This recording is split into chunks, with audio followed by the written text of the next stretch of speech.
Barangay Hinebra, sinadya nga ba ni Coach Timcon magpatalo mga bro? At Sunny Istil binangko na ng Barangay Hinebra. So isang masakit na pagkatalo na naman ang sinapit ng Barangay Hinebra sa kamay ng Converge Fiber Xers mga bro. Maaga nga silang tinambakan ng Converge dahil sa mainit na laro ng kanilang rookie na si Juan Gomez de Llano. Hindi naman sumuko agad ang Barangay Hinebra at nagpakita ng Universidad Spirit, kaya noong third quarter nabura nga nila ang 15-point lead ng Converge at nakuha pa ang kanilang biggest lead. Kaya lang may kakaibang ginagawa nga itong si Coach Timcon mga bro. Kapag nakadikit na ang Barangay Hinebra, biglang nilalabas si Japit Aguilar at pinapasok naman si Norbert Torres na walang nagagawa kahit sa depensa. Wala namang injury report kay Japit Aguilar mga bro, pero hindi ko talaga alam kung bakit ganun ang ginagawa ni Coach Timcon. May mga nagsasabi nga na sinasadya ni Coach Timcon magpatalo para sa kanilang future pick. Well, para sa akin mga bro, parang ayaw talaga ni Coach Timcon ipanalo ang laban na yon. Mas binabad niya nga si Norbert Torres na kinakain lang ng Converge ang kanyang depensa. Nasayang talaga ang effort ni Stephen Holt noong dulo. Ito talaga yung nag-step up sa opensa, kaya lang nalulugi nga sila sa rebounds dahil undersized kasi si Norbert Torres mga bro.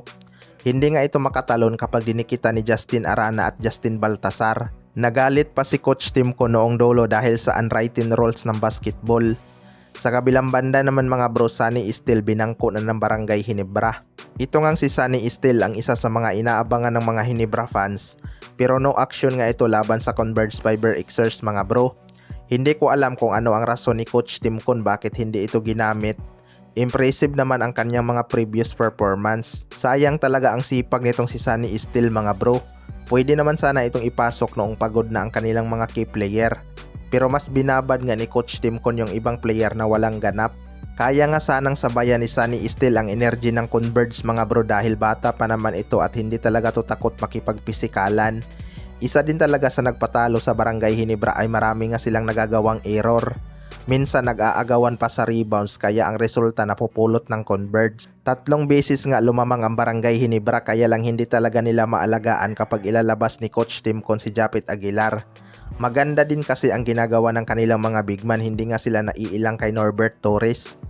Dito mo talaga makikita ang kakulangan nila ng legit bigman. Hindi talaga sapat si Norbert Torres na maging kapalitan ni Japit Aguilar kapag may maayos na bigman ang kanilang kalaban. Sayang lang din talaga hindi sinubukan ni Coach Timcon si Sunny Istil, baka naging effective pa siya sa kanilang depensa. Yun ay kung may plano talaga silang manalo, 'di ba? Kaya abangan na lang natin kung ano ba talaga ang dahilan. Kayo mga bro, ano masasabi nyo tungkol dito?